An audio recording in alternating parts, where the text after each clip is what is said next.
My stepmother kicked me out of my father's house on the very day we buried him. She stood in the doorway, looked at the suitcase in my hand, and said, "Your father is gone. You don't belong here anymore." Can you imagine hearing those words before the flowers from your father's funeral had even been taken away? I could have fought her. I could have told her what my father had arranged before he died. I could have told her that hidden behind his final documents was nearly $28 million that she didn't know existed. But I said nothing. Why? Because my father had left me one final instruction, and following it would force me to discover something about the people I had called family that I never wanted to believe.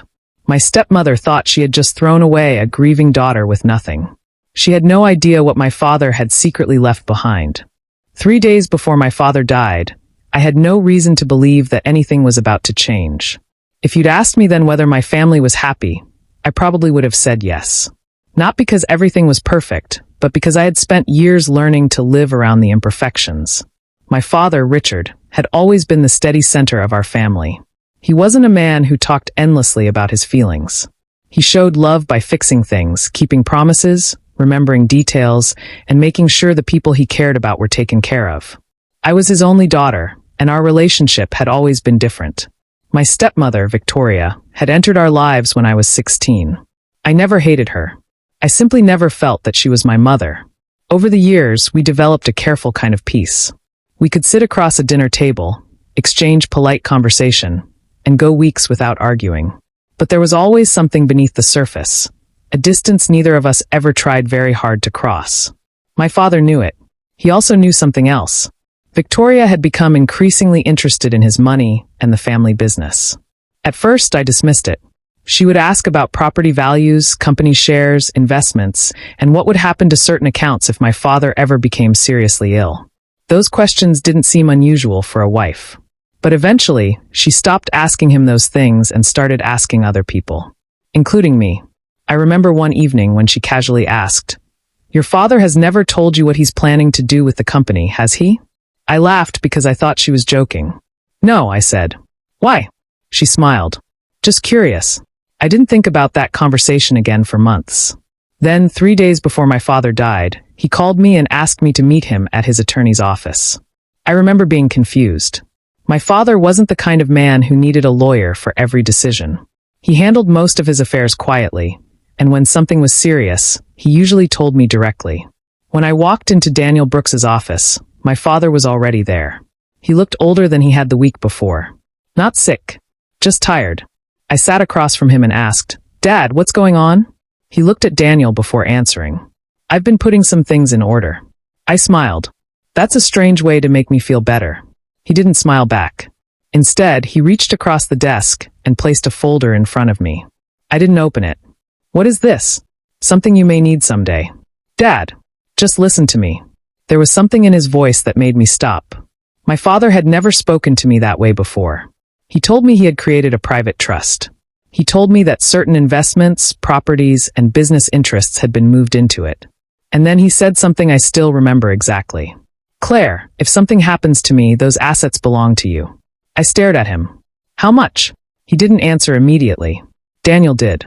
"Approximately $28 million at the current valuation." For several seconds, I couldn't speak. 28 million. It didn't sound real. It sounded like a number that belonged to someone else's life. I looked at my father. "Why would you do this?" He leaned back in his chair. "Because money changes people." I wanted to argue with him. Instead, I asked the question that mattered more. "Do you think someone is going to hurt you?" My father's eyes shifted toward the window. "No." But he didn't say it with certainty. Then he told me something that frightened me more than the money ever could. He said he had concerns about the company. There were transactions he didn't fully understand. Certain accounts were moving differently than they should. And people close to him were becoming more interested in controlling his assets than protecting what he had built. I immediately thought of Victoria. But I didn't say her name. Neither did he. My father simply looked at me and said, "I need you to promise me something." "What?" "If anything happens to me, don't tell Victoria about the trust." I stared at him. "Why?" "Because I need to know what people will do when they believe you have nothing." I didn't understand. Not completely. I asked him if he was testing her. He shook his head. "No, I'm protecting you." Then he reached into his jacket and pulled out a small envelope. He handed it to Daniel instead of me. Daniel placed it in a locked file. My father looked directly at me. You don't open that until Daniel tells you. I wanted to ask more. I wanted to know what he had discovered. I wanted him to tell me exactly what he was afraid of. But he only smiled and said, You trust me, don't you? Of course I do. Then trust me this time. That was the last serious conversation I ever had with my father. 3 days later, he was dead. And 3 days after that, Victoria stood in the doorway of his house and told me I didn't belong there. At the time, I thought she was simply grieving badly. I thought she was angry. I thought she was trying to take control because she was afraid of losing everything. I didn't yet understand that my father had anticipated that exact moment. And when Daniel finally opened the envelope, I learned why my father had been so determined that I say nothing about the $28 million. Because the money wasn't the secret. The reason he had hidden it was. The reason he had hidden it was not simply because he feared Victoria would come after the money. My father had been preparing for something much more serious. I just didn't know what it was yet. After the funeral, I did exactly what he had asked me to do. I said nothing. When Victoria told me to leave the house, I didn't argue. When she told me I had no claim to anything that belonged to my father, I didn't correct her.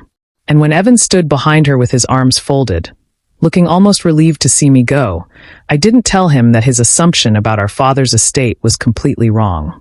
I packed one suitcase. That's all I took. My father's house had been my home for 15 years. But that afternoon, I walked out carrying so little that the woman across the street probably assumed I was only going away for a few days. Victoria stood at the doorway while I loaded my suitcase into my car. She didn't offer to help. She didn't ask where I was going. She simply said, I think it's better if you stay away for a while. I looked at her. Is that what Dad would have wanted? Her expression hardened. Don't use your father against me. I almost laughed. Not because anything was funny. Because she had no idea how much my father had actually left me. I closed the trunk. Then I drove away. For the first time in my life, I didn't look back at the house. I found a small furnished apartment about 40 minutes away. It wasn't impressive. 1 bedroom, an old kitchen, thin walls, and a parking lot that looked like it hadn't been repaved in 20 years. But it was mine. No one could tell me to leave. No one could decide which room I was allowed to sleep in. No one could stand in my doorway and remind me that I didn't belong. And strangely, that first night, I slept better than I had slept in weeks. Maybe because I finally understood something. I had spent years trying to preserve a family that had already changed without me noticing. My father was gone. Victoria had made her decision. Evan had made his. And I had to make mine. The next morning, I received a call from Daniel. Claire, I need you to come to my office. His voice was different. More serious than usual. I sat on the edge of the bed. Did something happen? Yes. What? I'd rather explain it in person. I almost asked him whether it had something to do with the trust. Instead, I said, I'll be there. When I arrived, Daniel was standing near the conference table with several files arranged in front of him. He looked at me for a moment before speaking. You told Victoria nothing? Nothing. Not about the trust? No. Not about the 28 million? No. He nodded slowly. Good. That single word made my stomach tighten. Daniel, why does everyone keep saying things like that? He gestured toward the chair. Sit down. I did. He placed the first document in front of me. This is the formal trust agreement your father established. I looked down at the pages. My name appeared repeatedly. Claire Bennett. Beneficiary. Trust holder. Controlling interest. I read through the first few pages, trying to understand what I was seeing. Then I stopped. Daniel. Yes. This says I control the investment accounts. Yes. And these properties? Yes. And these shares? Yes. I looked at him. How much of this actually belongs to me? All of it. I swallowed. 28 million? Approximately, based on the valuation completed before your father's death. I leaned back in the chair. For the first time since leaving the house, the reality of my father's decision began to settle over me. Victoria thought she had thrown me out with nothing. She didn't know that I had walked away from that house with access to more wealth than she had probably imagined I would ever possess. But Daniel wasn't smiling. That bothered me. What aren't you telling me? He folded his hands. Your father didn't create this trust simply to give you money. I know. No, Claire. I don't think you do. He opened another folder. Inside were bank statements, company records, property documents, and copies of contracts. I've spent the last several days reviewing the material your father left behind. And Daniel looked directly at me. There are irregularities. The word sounded almost harmless. I knew better. What kind? Transfers, payments, changes in ownership, certain transactions that your father was questioning before he died. My chest tightened. Victoria? Daniel didn't answer immediately. Instead, he slid a document toward me. The company had paid a vendor nearly 4 times the normal market rate for a service it had used for years. I looked at the vendor name. Then I looked at the ownership information. My heart sank. The company was connected to someone in Victoria's family. I looked at Daniel. How long has this been happening? We don't know yet. Then find out. He nodded. There is something else. He pulled out another document. This transaction occurred 2 weeks before your father's death. I stared at the date. 2 weeks. Who authorized it? That's what we're trying to determine. I looked down at the paperwork again. The more I read, the less accidental it looked. This wasn't one mistake. It was a pattern. And suddenly, my father's final conversation made sense. Money changes people. Don't tell Victoria about the trust. I need to know what people will do when they believe you have nothing. He hadn't been talking about some distant possibility. He had been watching something happen right in front of him. I looked at Daniel. Did my father know? Yes. How much did he know? Daniel was quiet. Then he said, enough to start moving assets out of their reach. I felt a chill run through me. So the 28 million was protected before anyone could touch it. I stared at the documents. For the first time, I understood the real reason my father had kept me in the dark. He wasn't preparing me to inherit his fortune. He was preparing me to survive the people who believed they were entitled to it. But there was still one question I couldn't get out of my mind. If my father had already suspected something was wrong, why hadn't he confronted them? Why had he stayed quiet? And why had he left behind an envelope that Daniel still hadn't allowed me to open? Daniel seemed to read the question on my face. He reached into the locked drawer behind him. Then he placed a sealed envelope on the table. My father's handwriting was across the front. Just 5 words. For Claire when she is alone. I stared at it. I had spent my entire life believing my father would always be there to explain things when they became difficult. Now he was gone, and the only person who could answer my questions had left his answers inside an envelope. I reached toward it. Then I stopped, because suddenly I was afraid of what I might find. Not because I was afraid of losing money. I was afraid that my father had been right about my family. And once I opened that envelope, I might never be able to see them the same way again.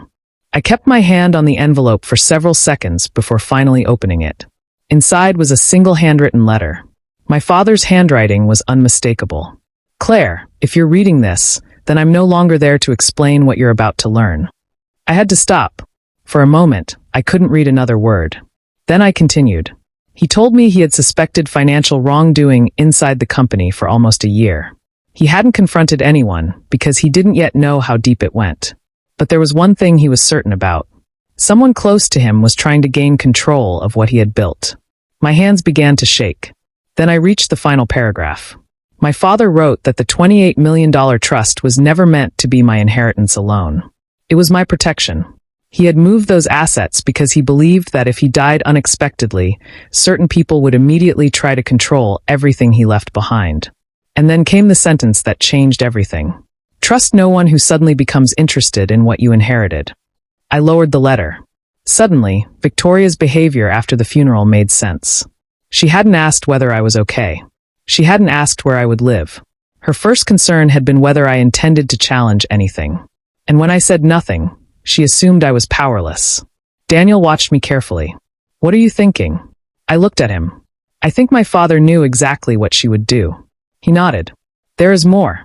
He opened another file. This time, the documents showed several transfers made shortly before my father's death. Money had moved through companies connected to Victoria's brother. Some payments had been disguised as consulting fees. Others were listed as equipment expenses. I stared at the numbers. How much? Daniel gave me the figure. I felt sick. Millions. Not 28 million. But enough to prove that this wasn't some misunderstanding. My father had been right. And suddenly, I understood something else. Victoria hadn't kicked me out because she didn't want me in the house.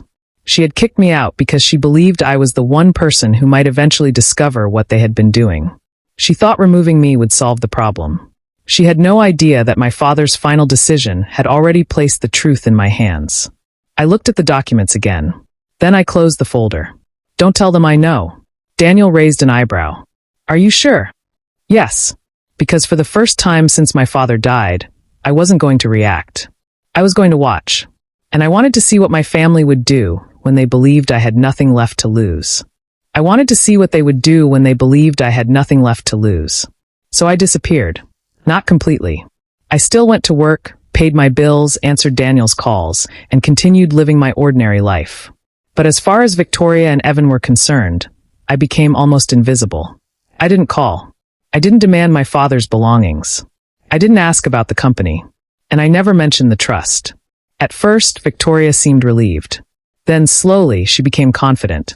That's when I realized my silence was giving me something money couldn't buy. Time. Daniel continued investigating the company records while I stayed out of sight. Every few days, another document appeared. Another suspicious payment. Another contract. Another connection. The pattern became impossible to ignore. And then Victoria called me. Her voice was unusually warm. Claire, I think we should talk. I almost smiled. A few weeks earlier, she had thrown me out. Now she wanted to talk. About what? About the family. I waited. She told me she regretted how things had happened after my father's funeral.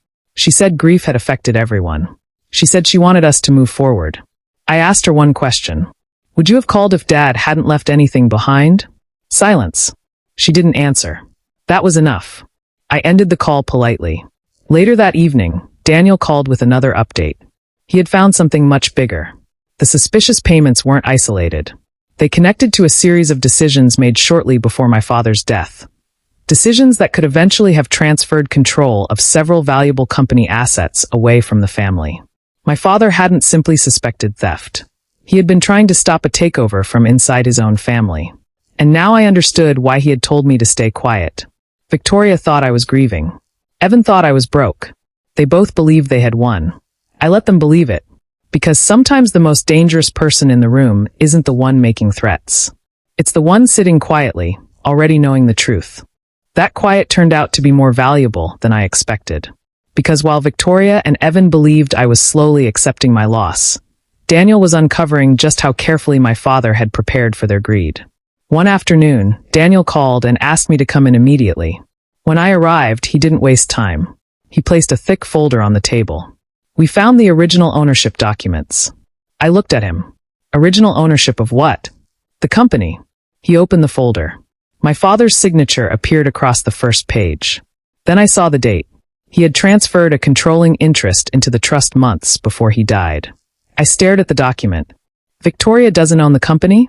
Daniel shook his head. She believes she does. I couldn't speak. For weeks, she had been acting like the family business belonged to her. Evan had already started talking about expanding his role. They had been celebrating a victory that didn't exist. Then Daniel handed me another document. This is your father's private letter concerning the company. I unfolded it carefully. My father explained that he had never intended to leave his business to the person who simply expected it. He wanted it protected by someone who understood what it had taken to build. Someone who would protect the employees, the clients, and the future of the company. He had chosen me. Then came the sentence that stayed with me. Claire, don't use what I leave you to become powerful.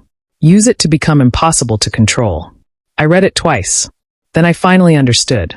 The $28 million wasn't the real inheritance. The real inheritance was control over my own life. But Daniel wasn't finished. He told me Victoria had begun selling company assets, believing she had authority to do so. That meant I couldn't stay silent much longer. I closed the letter. Then it's time. Daniel nodded. For what? I looked at my father's signature. For them to find out who actually owns the company.